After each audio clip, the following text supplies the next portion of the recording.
Okay, this is The Grass is Greener on WXRW 104.1 FM in Milwaukee.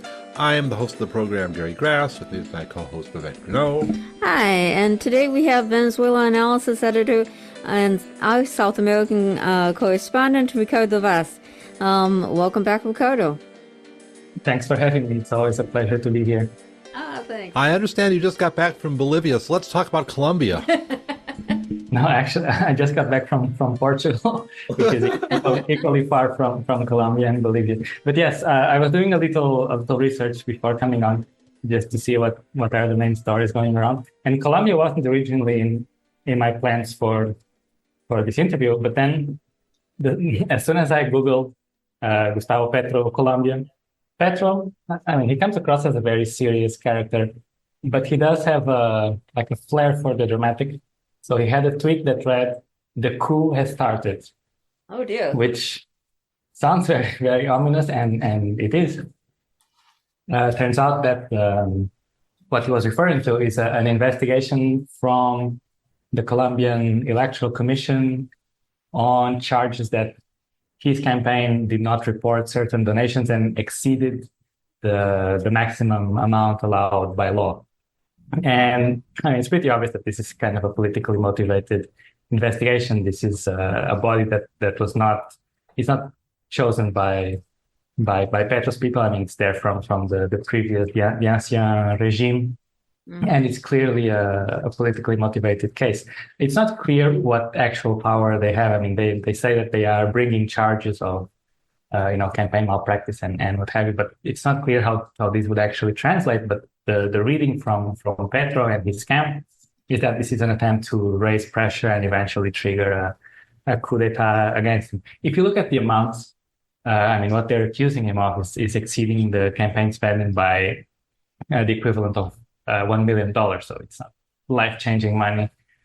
And even in percentage, compared to what he was allegedly allowed to spend, it's not like he spent twice as much as he was allowed to. It's a small percentage. So it's clearly a politically motivated case. But I would actually fit this into a pattern of, let's say, setbacks against or challenges more like that the Petro government is facing. It's now halfway through its term, and it has a number of challenges going on. Wow, it seems time flies, I guess, because it seems like he was just elected practically, and I didn't know that there was this lawfare type of thing that they're using, the legal system against him. Could he face some serious blowback from this, and could it result in him actually being tossed out in whether it's a legal or an illegal manner? Yeah, right now, I mean, this just broke this afternoon, so it's not immediately clear what are, if there are any, legal implications, any charges coming from the actual judiciary. But Petro has clashed a lot with other sectors of the state that have actively sabotaged everything he has tried to do, whether it's peace negotiations or legal reforms. And indeed, there is this pattern of lawfare. I'm not sure the goal is to toss him out, because these things can also drag out, but it might just be an effort to delegitimize him so much ahead of, the upcoming elections in 2 years, in which he's not allowed to run. Although I was just doing my research, I found out that there is a kind of a legislative proposal to allow again for re-election, even though, Petro has always been adamant that he won't seek a second term, which is also worse, because it's not clear what other figure exists within, this leftist Colombian camp that could actually have this same rallying effect that Petro does, being kind of a singular figure that can unify a lot of struggles and a lot of movements, toward against an opponent that does know how to bring its act together when it comes to toppling the left. The obvious choice would be his vice president, Francia Marquez, who is an Afro-Colombian woman with a very long trajectory in terms of social movements. But the issue there is that Petro has had to do all this negotiating and finding agreements with forces that are, let's say, closer to the center or even center-right to find some minimal way of governing. And so these sectors are obviously not in favor of a figure who is, for all intents and purposes, more radical than Petro or more to the left of Petro. I mean, all this was in some sense very predictable from the start. I mean, we never thought that he would have an easy run of it. How's he doing compared to expectations? Is the opposition to him worse than we would have anticipated, or is he doing better, or is it having to make more compromises than we would have expected? It's all relative, right? I mean, we expected him to have a hard time and have to go through a lot of this anyway. Yeah, I mean, I remember we talked about this, when he took office, the fact that he doesn't have a legislative majority, what kind of concessions would he have to make? And his legislative alliance was a very, very broad church, too broad in the end, which led to, factors inside the alliance openly sabotaging what was one of his landmark projects, which was a reform of the healthcare system. So I think compared to expectations, he has done better, or at least he has done well. I mean, we cannot judge him in terms of having a bar of absolute success, but rather in terms of doing the best he can and actually fighting. Not just surrendering under the circumstances. So right now, there's this issue of approving the budget for next year, and there was some, again, sabotage in Congress, and he approved the budget by decree, which is kind of raising the stakes a little bit. But it's something that Chavez did in the beginning, and it's a way to ensure that the country does not succumb to this kind of legal paralysis that will stop the government from doing anything. The counterexample that we also discussed at length here on the show is Peru, right? In Peru, Castillo, I mean, he had it harder, let's be fair. But he also, continually made these concessions trying to appease the right, especially in the legislative chamber. And in the end, when they really went for him, there was nobody left to fight for him. So in that sense, Petro had a much stronger political movement, also a lot more experience, but he hasn't fallen into this trap of, expecting that at some point there will be enough concessions to appease your opponents. And rather, I mean, you have to fight with the weapons you have to call for mobilizations, which he has. There's a very ambiguous proposal for a constituent assembly, which has gone a bit back and forth. Nobody really understands what it's about.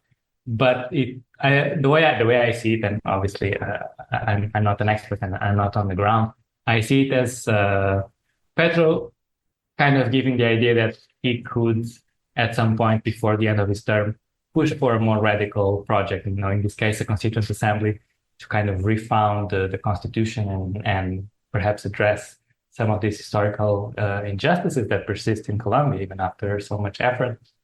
But, right now it's still in the realm of speculation. So where is Petro's base still engaged? I mean, is that a big support? Does he have the power from the people that he would need to do? Well, I guess he has got enough to do whatever he's doing now, right? That's It isn't like the U.S. where you vote every few years and then kind of go home, and that's that. Yeah, You're actually involved. Absolutely. I think he has much more support on the streets than he actually does in Congress or even within his own cabinet. And I think, to his credit, he has kept a presence on the streets. He has mobilized his supporters whenever there's kind of a real threat or whenever he needs a show of force. And these movements are very conscious of what they're up against. And so they haven't given up, and they have taken a constant presence in the streets. And also Petro has stuck to one of his main promises, which was this total peace, negotiating even with these far-right paramilitary groups, but not just negotiating to achieve some kind of decrease of violence or some removal of an armed group that then leaves a vacuum that is just replaced by another one, but trying to find actual economic and social programs to revitalize the areas that have been devastated by the conflict. And so I think in that sense, he will be remembered as having a positive legacy in that regard, although, of course, there's still a lot of work to do. Yeah, I mean, the comparison with the United States seems kind of, other than say January 6th, you don't have like people storming the capitals here, but you have that other places, and the thing is, does anyone care enough about Kamala Harris that if there was a coup, they could rescue her like they did Chavez? I mean, I don't think anyone is gonna I don't think they're gonna take to the streets and say rescue our president.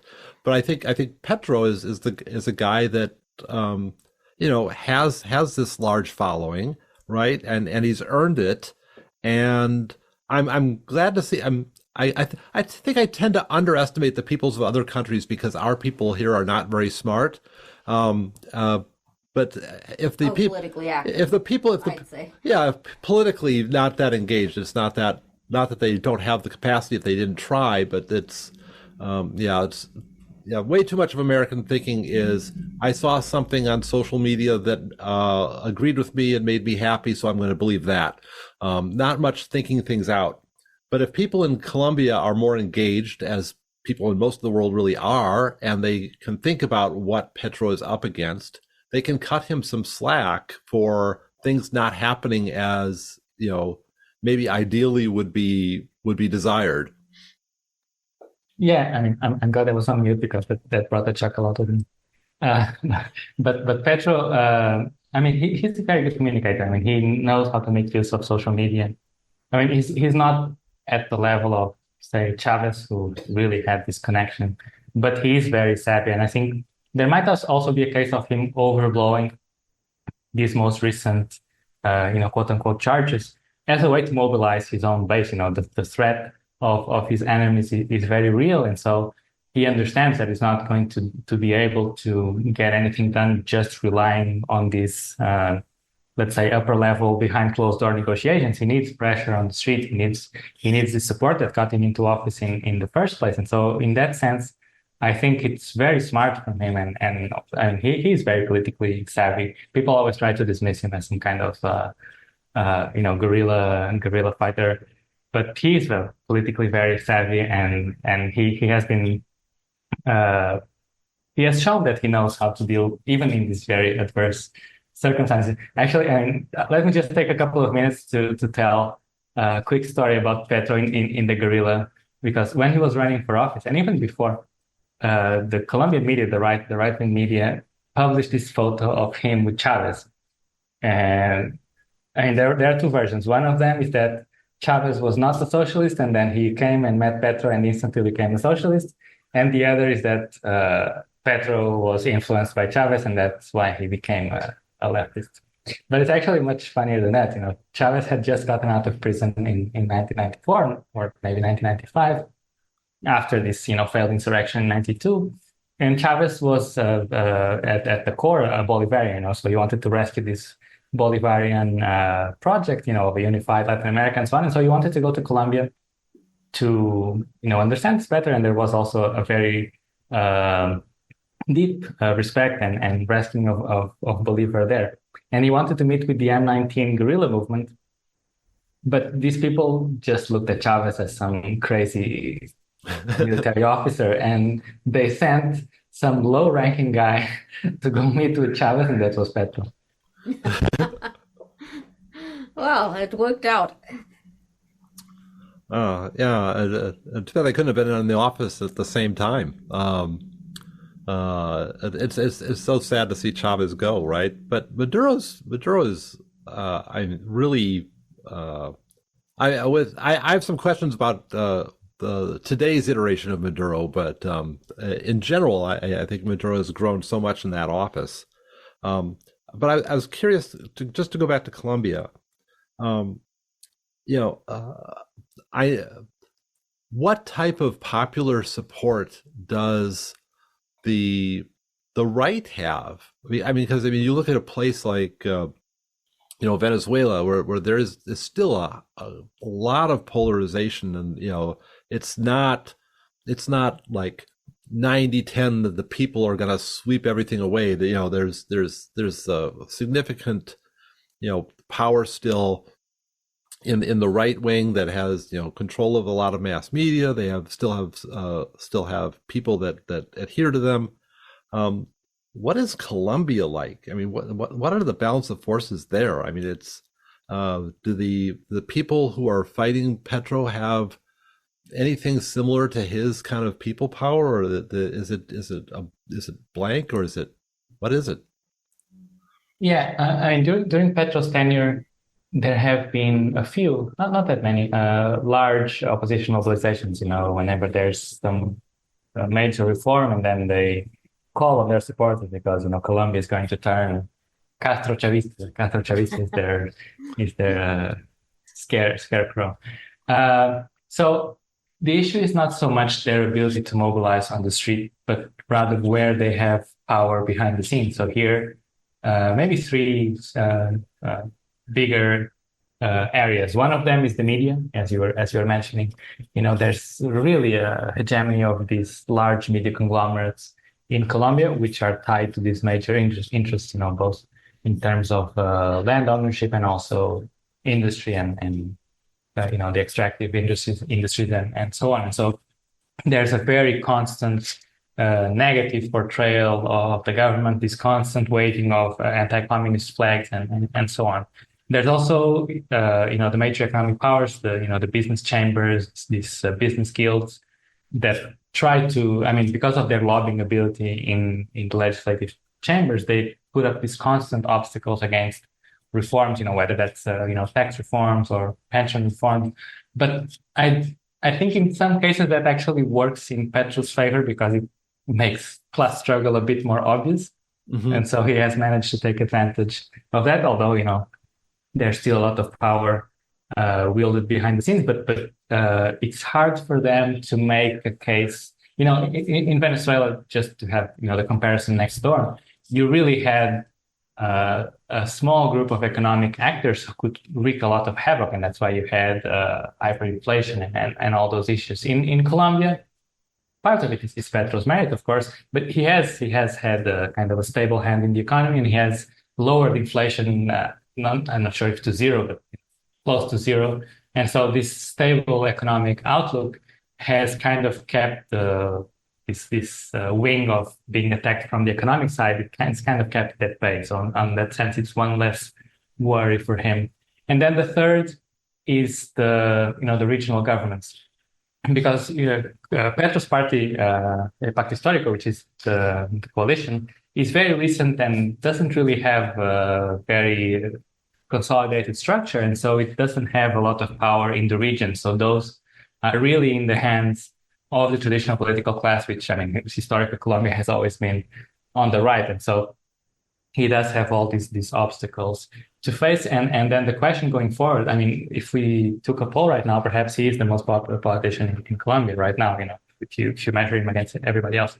But the question is, if he cannot run in an election, then who is able to, generate the same kind of gravitas, beyond just having his endorsement, to actually face against this, hegemony when it comes to the media and to the economic powers that be. Yeah, I can imagine we might be surprised, and someone might be found, but I'm looking at just Venezuela. I think he comes to the office like with a lot of his savvy already there. It doesn't seem like he has to do that much learning in the position. And I can imagine someone else being there who, if conditions were good, could come up and do okay and then get really good after being in the office. But it's that all depends on conditions being fairly stable and fairly benign by the time Petro exits. And it's all going to depend on how well they're organizing their forces outside of office, and whether this is getting built into more of a movement and more of an organizational structure, and that they can take over regional and local governments and have a slate for the next national elections. Yeah, obviously he has a lot of work to do in the coming 2 years, and it is a slow process, building a national force, especially in a country that has faced so much actual violence against the left, right? I mean, remember the case of the Patriotic Union in the 1980s and 90s. Right, and so right. it takes a lot of effort, a lot of rebuilding, and it's definitely a long-term project. And the challenge is to not have, let's say in the next election, the right comes back into power, and then you go back to square one. Everything is reverted. So there's definitely some challenges there, and it's something that we have to keep an eye on. One interesting parallel is with Mexico. So Petro, in some sense, is similar to AMLO in the sense that he had run for office before. He had held, he was mayor of Bogota some years ago, and so he's not by any stretch a political newbie. I mean, he knows, again, in contrast to Pedro Castillo in Peru, he knows how to move in these mediums, and he knows how to handle himself. But now you see in Mexico, because Morena has after the growth, even before AMLO came to power, but it kind of grew into the hegemonic political force, and then it gradually took over governorships and mayor's offices and so on. So that by the point that AMLO leaves office, they are such a well-oiled machine, and they have such hegemony across the country that he can basically turn the keys over to a protege of his, Claudia Sheinbaum.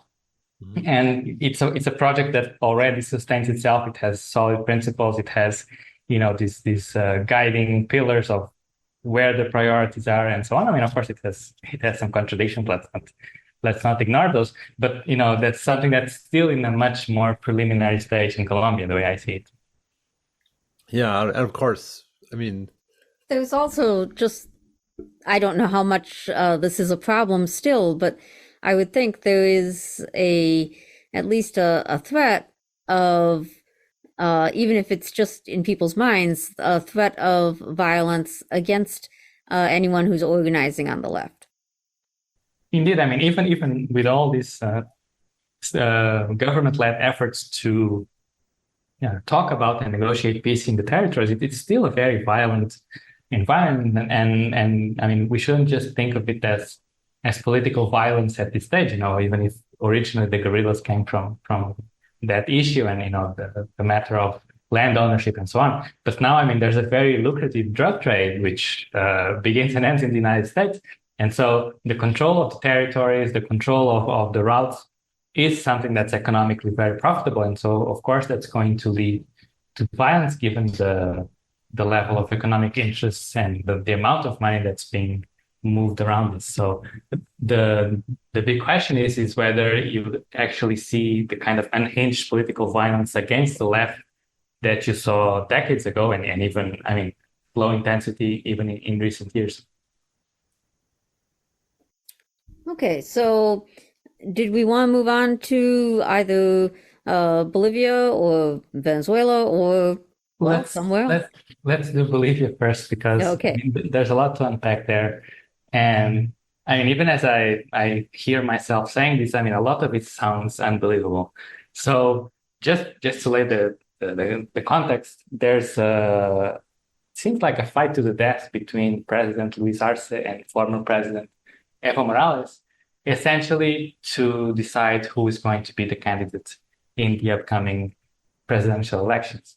And this is something that has escalated incredibly. I mean, we already talked when there were issues, but now it just keeps reaching new heights. So just to give you the main highlights.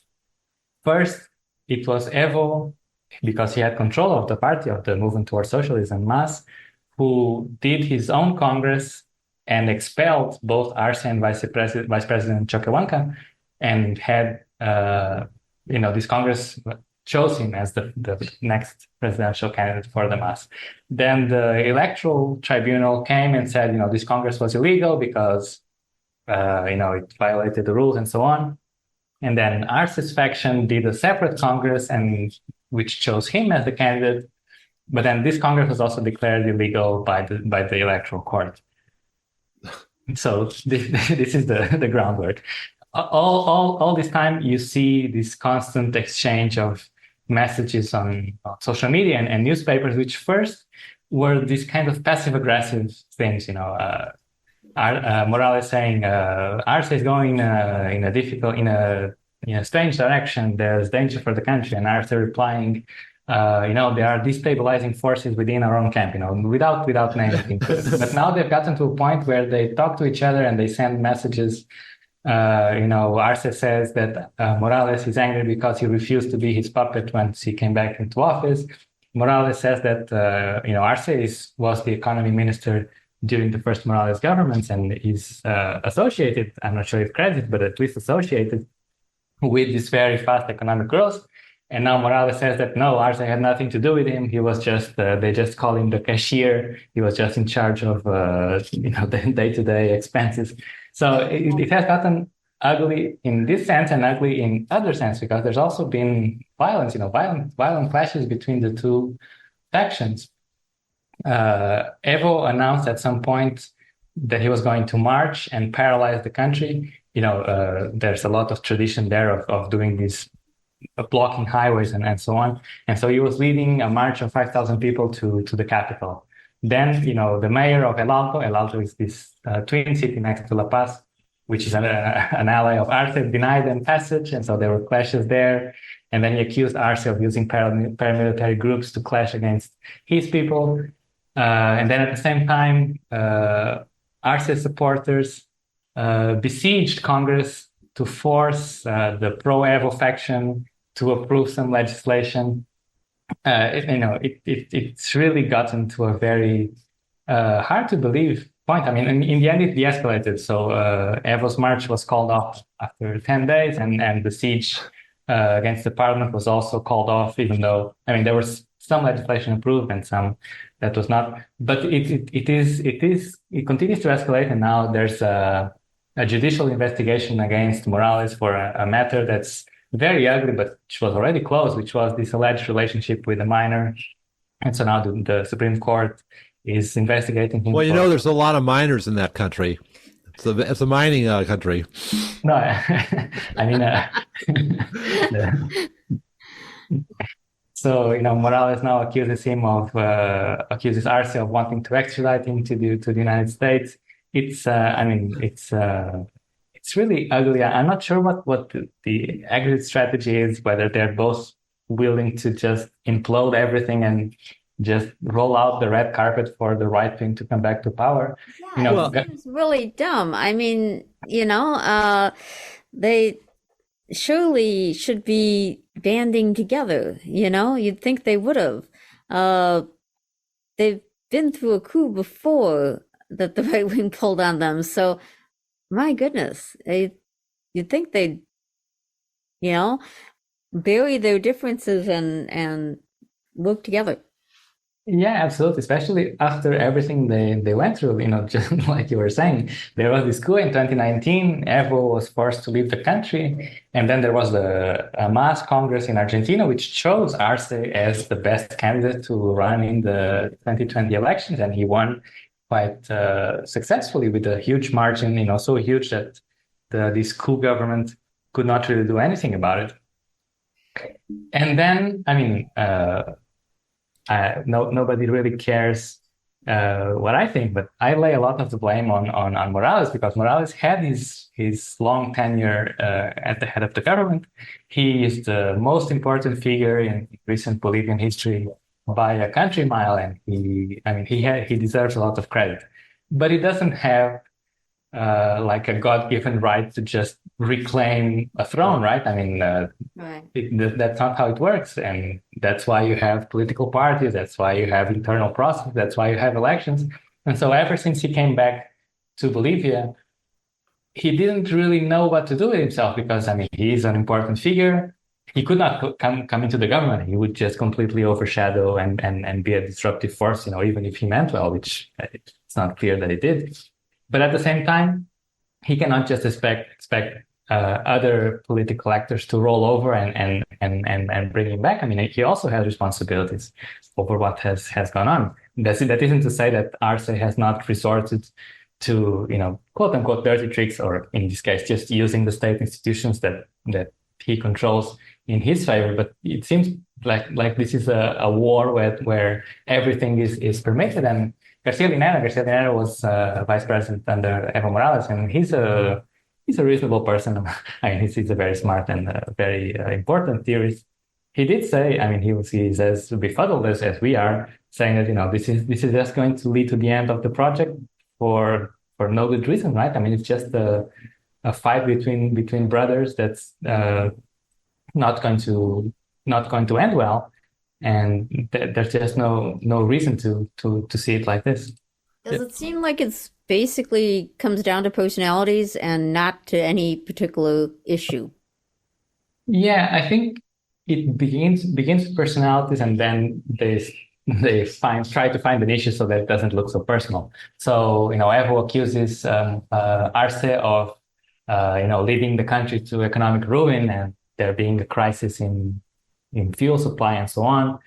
But there really isn't.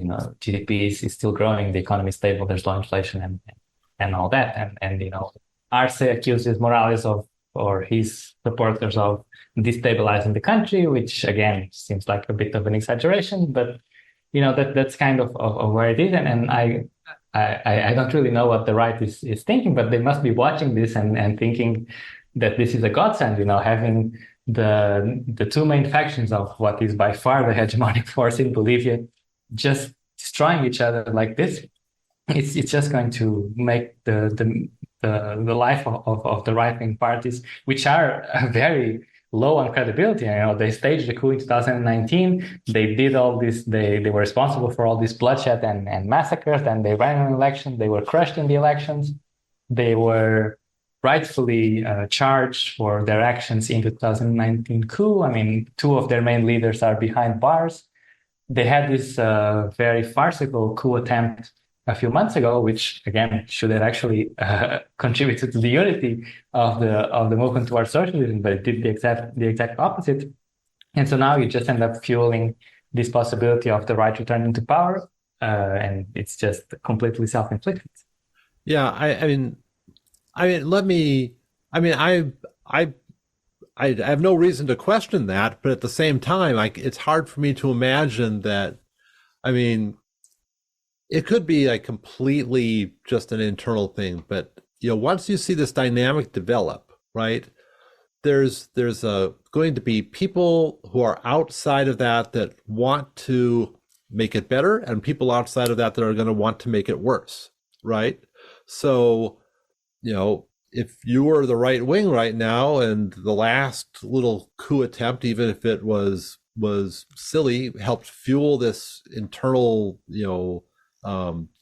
problem between the, Arce and Morales, then that's an encouragement to do it again, so that you can, have more of that type of good action with splitting them apart. And I'm wondering what the people who don't want all this infighting, can do to stop it.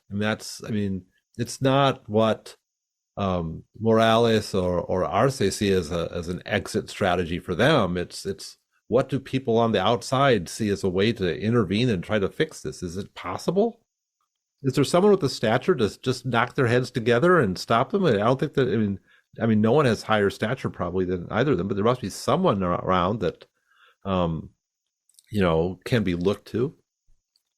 Yeah, that's the hope, that reason eventually prevails, and ideally, looking at how things are, that there's a third figure that actually runs, and both of them have the common sense to step aside, given how far this has escalated. Of course, both of them will see it as unfair, but I think it's probably probably the best solution at this point. Garcia Linera, who I was mentioning, would have been one of those figures, but as soon as he came, trying to calm the waters and, calling for, solving these differences internally without all these press statements and all these mutual accusations, Evo Morales immediately turned against him and called him a traitor and so on. And so it's very hard when you have such a charged environment where, it's so easy to just label everyone as a traitor, because both of them feel like they have the force to force their own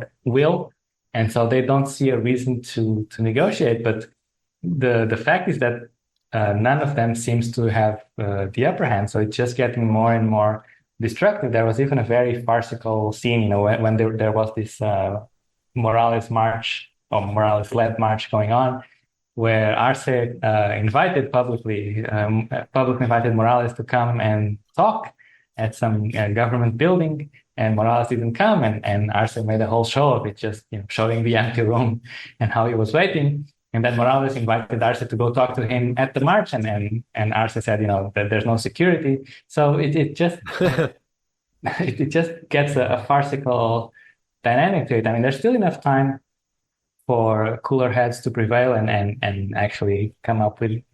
I mean, they only need to choose a unified candidate. I believe whoever the mass supports will easily win the election. But I mean, if it goes on, there's really a possibility that either both of them are on the ballot, which would split the vote, or it takes some kind of judicial measure to rule one of them. Like in this case, it would be Morales, rule him out of the ballot, and then Morales openly sabotages the campaign. There's a lot of ways in which this could go wrong. I mean, hopefully there's still time for cooler heads to prevail. I'm just thinking, if you had a theory of history that relied completely on deep structural forces and left out the individual wills of important people, you'd have no way to predict this type of thing would ever even happen. It would just be like, this is such a kind of a weird historical quirk. It's certainly nothing that I would see as be inevitable for structural reasons, that you'd have this sort of weird personal dispute between two guys, and it's just disrupting everything. Yeah, I think it's a weakness, and also a strength in some contexts. When you have these very strong charismatic leaders, they can actually drive history forward faster than actually waiting for a structural process to take place. But then it also becomes a weakness when you can't really tell apart the structure from the person. And this is actually a testament to how the internal structures of the party are very much co-opted by personalities, and then these personalities fall into different camps, and they work in a very sectarian fashion. So that it's not like there's a fluid dialogue between the two parts. There's the Evo faction, there's the Arce faction, and they are completely against each other. Before all of this ego problems started, were they able to get anything positive done so that they have something to show the voters, and some of the issues, was there anything that they can tout? Yeah, I think one of the victories was to not allow the coup to remain in impunity. So actually bringing out a judicial process against those responsible, although that's kind of the judiciary's responsibility, not necessarily the government. Other than that, they kind of stuck to the same plan of having these social programs, also having ownership of the lithium reserves. There are some efforts to not just export it as a raw material, but begin some kind of processing that would add added value and put Bolivia in a greater condition as an exporter, beyond just the raw material. There are steps in that direction. It's still very fledgling, but I think overall, after the instability of this short-lived coup government of Janine Áñez, the return of the MAS and the return of the Arce government has reminded people of what they were missing. This stability with low inflation, regular wage and pension adjustments, and so on. So, I mean, I think they can point to that, the fact that even in this context of economic turmoil, just look at Argentina or at Ecuador, Bolivia remains the most stable economy in Latin America, or in South America, rather. Wow. I mean, it's first. I remember, decades ago that it had such a different. People thought of it as the place to have coups, and it. At least if you were studying Latin American stuff here, that's how it was looked at. And so to hear that it is the most stable is really amazing. Yeah, and that was when they had all these. I mean, they even had one president that they called the Gringo because he came from the US and he spoke Spanish with a very Americanized accent. So, I mean, that was before Morales, and it's amazing that in a country there were 75% of the population or even more is of indigenous roots. It took until the year 2006 to have an indigenous president, right? Wow. Yeah. Well, I mean, I don't know. Look at, I don't want to, I'm not read up to talk about Paraguay, but that immediately comes to mind as well. And Guatemala, Guatemala's mostly indigenous. Where's their indigenous president? I think they're still waiting. Yeah. That's been a long wait. So, well, it took a few hundred years for the U.S. to get the first black president, and it took South Africa a while to get a black president too. Let's move on to somewhere else. Where do you want to go next? Let me do some quick fire on a few other countries that have things going on, but nothing as fascinating if for the wrong reasons, like Bolivia.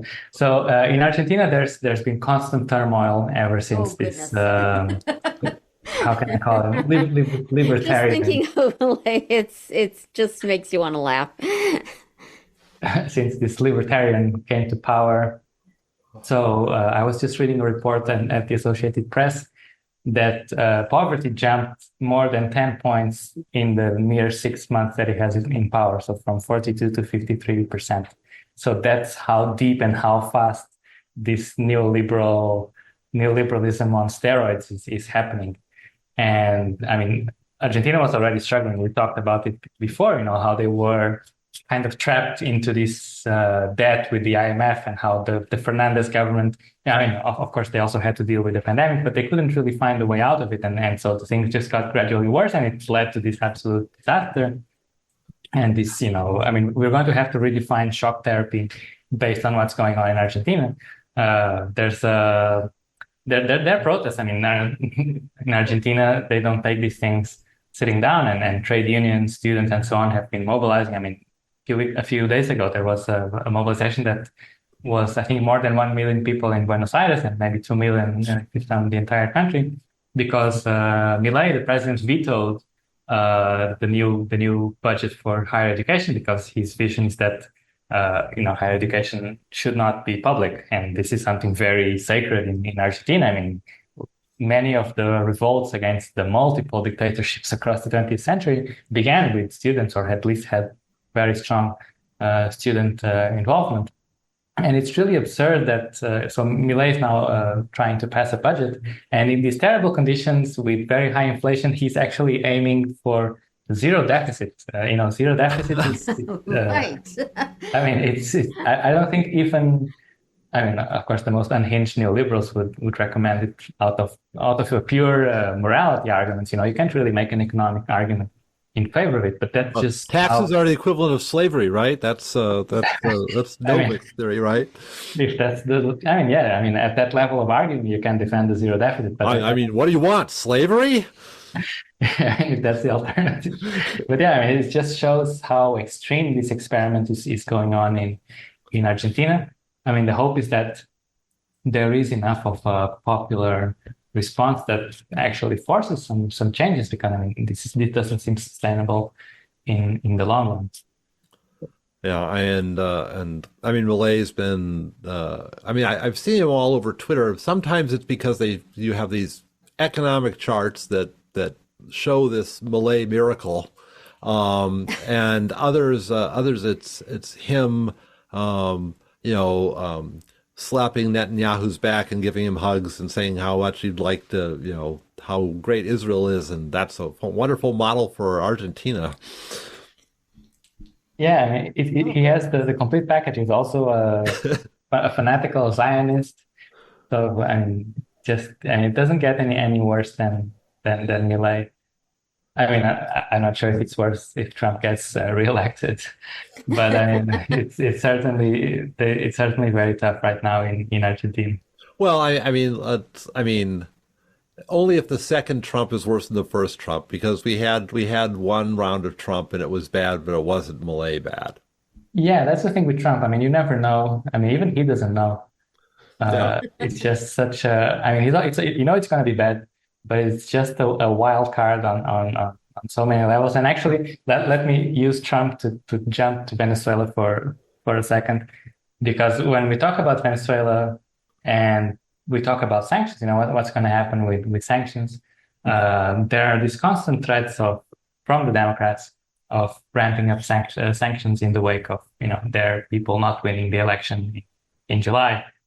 But then you wonder what happens if Trump gets elected. Does he go back to what he coined as maximum pressure, which is not it's not maximum pressure right now, it's 95% pressure, but does Trump actually go back down that road? Does he actually want to support another parallel government, which in this case would even be a parallel government in exile? Or does he actually go in the complete opposite direction? Because remember there was this speech that he gave when he was beginning to campaign again, where he said, before I left, Venezuela was ready to collapse and we could have taken all that oil.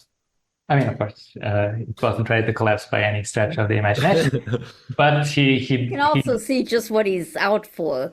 But yeah, that's the thing, right? I mean, he's more transparent as to what his goals are. And so he may, while not lifting sanctions, because sanctions are useful in that regard, use sanctions as a kind of leverage negotiating tool to get deals for U.S. corporations in Venezuela and access, in his words, all that oil. I mean, he's not going to take it. He's still going to have to negotiate with the Maduro government. But does he actually take that more pragmatic approach of seeing how he can leverage sanctions into better deals for U.S. corporations instead of going down the route of maximum pressure again? Because in the end, if you look at the architects of that circus that had Juan Guaido as its main protagonist, Trump ended up falling out with all of them, right? Mike Pompeo, John Bolton, and Elliot Abrams. So in that sense, him being the reality show businessman says, he's all about the results. And if you're talking about results, those didn't deliver. And so he can actually claim that he was misled, not just by his advisor, but also by the Venezuelan opposition, which doesn't have a very good track record in terms of success either. Yeah, I mean, even people like Biden are really in love with the foreign policy establishment and the neoliberals, and they take all that stuff and they've internalized it and they really take it to heart and they want to do it because they just want to do it. Trump is the guy that's sitting there that doesn't really follow all this empire stuff, and people come to him with proposals and he just looks at the bottom line and says, well, why is it worth all of this to do this, right? I mean, he has to look at how the U.S. suffers economically from sanctions too. And why are we doing all this? Where's the payout? I don't see the payout, right? Because it's so ideological for the neocons. And for Trump, he doesn't have an ideology. He just wants to make money. Yeah, he wants to be popular and have crowds cheer him. So, maybe. Yeah, in that sense, Trump is a wild card, as I was saying, but it can also go the other way. I mean, remember that there was this meeting where they offered him a number of possibilities to retaliate to some very minor action in the Middle East, and he actually chose to assassinate Soleimani. So it can also go the other way.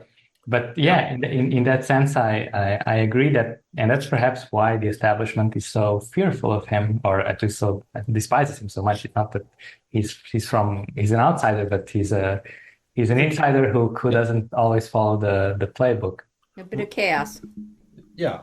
I mean, Mark Sloboda describes him as a chaos bomb, and I think that's the best description I've ever heard of him, because that's very apt. It's just put Trump in that situation, and now throw out all of your predictions and just see what happens, and all bets are off. So Yeah, but I mean, when we talk about Biden, I remember that when Biden took office, even before he took office, but between the election and him taking office, there's always these anonymous officials who leak stuff to the press, and one of them was that he wanted to change the Venezuela policy, because it had failed, and so they wanted to try something different. And here we are, 4 years later, and very little has changed. I mean, the interim government experiment ended, but it ended because of infighting among the Venezuelan opposition factions. If it was up to the Biden administration, for lack of an alternative, they would have continued the charade, and they still continue. I mean, they still support or they still recognize this National Assembly that was elected in 2015 and whose term already ran out 4 years ago, and they are still the only legitimate power. I mean, even they right now must be doing second jobs. I think that the National Assembly president, or this fake National Assembly president, works as a dentist in Madrid. So I mean, it just goes to show how U.S. foreign policy can really run on autopilot. They have, as you were saying, these principles, and it's all very ideological in terms of U.S. exceptionalism. Well, you kind of wonder with Biden's current state how long the country's been running on autopilot too. So. Yeah, I mean, that's an extra factor. Yeah, I mean, he ran saying, nothing fundamental is going to change, and it didn't. And you always there's this kind of doctrine in the United States that you always go a little more extreme in the primaries to gather up your base, and then you move towards the center for the general election, and then once you get into office, you just abandon all of your promises straight across the board. So, I guess it's not completely unpredictable that Biden wouldn't do anything really fundamentally different from before. But a lot of people here thought he would change policy on Cuba, and had really thought, that maybe getting Cuba off the terrorism list.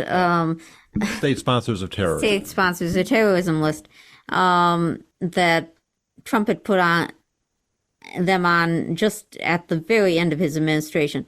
But no, we're 4 years later and they're still on that list. Yeah, and in this case, it wouldn't even have been such a radical change. I mean, he would have just gone back to, the way Obama left it, which wasn't, such a fundamental change, but it was still, it's still very significant, and it poses significant hardships to have these, state sponsors of terrorism, not to mention the extra sanctions. He'd be going back to the way it was through most of the Trump term. Exactly. So, okay. So, do we want to get back to Venezuela quick? We're kind of running out of time. Yeah, let me just give a quick update. It's surprising, not much is going on here. It seems like everything related to the election is pretty much sorted. The Supreme Court issued its final verdict, and people have moved on. It's not that it took them too long, but now they kind of have to, because the economic situation remains very precarious despite recent positive indicators. So Venezuela has finally gotten inflation, accumulated inflation, down to double digits, and it continues to register the lowest values in maybe 12 or 13 years. So in that sense, it is very positive, but there are some warning signs. So here there's always a currency black market, which establishes a parallel exchange rate. And if that one is close to the official one, basically, you have nothing to worry about. But since before the election, and this has escalated ever since, this black market rate has gone up, and it's now almost 25% above the official one. And this means, in a nutshell, that business people have cheaper labor, and they can actually extract a bigger slice of the pie. But the government, because it's to an extreme committed to keeping low inflation, it doesn't want the official exchange rate to devalue. And so it just keeps throwing money at the problem and offering dollars in these exchange tables, hoping that the parallel market is going to come down. But it's not really driven by any market forces. This is the business section, the business class that found a way, and they've had it for the past 100 years, ever since there's been an oil rent. This has been their way of extracting surplus from the Venezuelan economy, and so it's a lucrative deal for them, and they have no incentive to actually go down, to actually bring this exchange rate down. So there is a kind of an eerie feeling that, if there's a devaluation, and then you can have a slow inflation spiral once again, which might undo some of the recent progress. So the government is trying to see if it can avoid it. That's why they've also frozen wages and other sources of income for a while, which is, let's say, it's the orthodox way of keeping inflation down. But it's that's kind of got to create problems, though, too. Yeah, so they're kind of, in a nutshell, asking the working class and the majority, the retirees and so on, to hold tight and, ensure that there's stability, and then stability leads to growth, and then it gets better for everyone.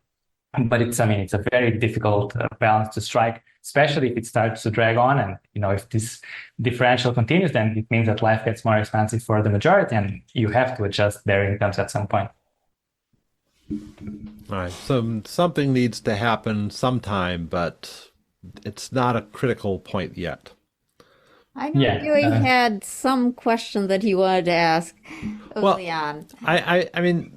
Okay. So among the various things that I've been seeing, and I made a little reference to this earlier, I've seen clips of Maduro talking about how their enemy is Satan, and that back in Mussolini's Italy, they had satanic rituals, and like Mussolini got his power from satanic rituals, and it's like stuff just seems weird, and it's like and he mentioned some satanic church in Detroit, which had everyone Googling, what's a satanic church in Detroit.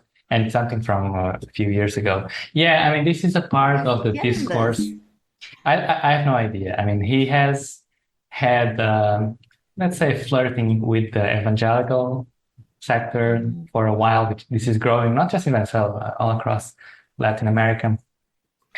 But I'm not really sure why he has chosen this kind. It's a small part of the discourse. He talks for 1 hour and he'll touch on a bunch of things. But he has mentioned a few times that Milei and the far-right opposition are in these kind of satanic cults, and that's why they are so evil. I'm not sure it's helpful. I think he kind of dropped it. He used it a few times after the election. Maybe someone reasonably told him, this is not helping in any way. Drop it. Yeah, I didn't want to suggest it was a major part of his anything, but it certainly raised eyebrows. Yeah, I've been seeing these things. It's like, well, this is going to be hard for people I know to understand. I don't understand it. So, all right, okay, that was sort of a burning question for me, and I've got it resolved, I think. So, is there anything else that you care to enlighten us with before we close out the hour? This is too big a topic to get into, but there's some movement on this court-mandated Citgo sale. There's a vulture fund that was chosen as the winning bidder, but apparently this is still going to be trapped in legal limbo for a few months. So next time you have me on, we can update on Citgo.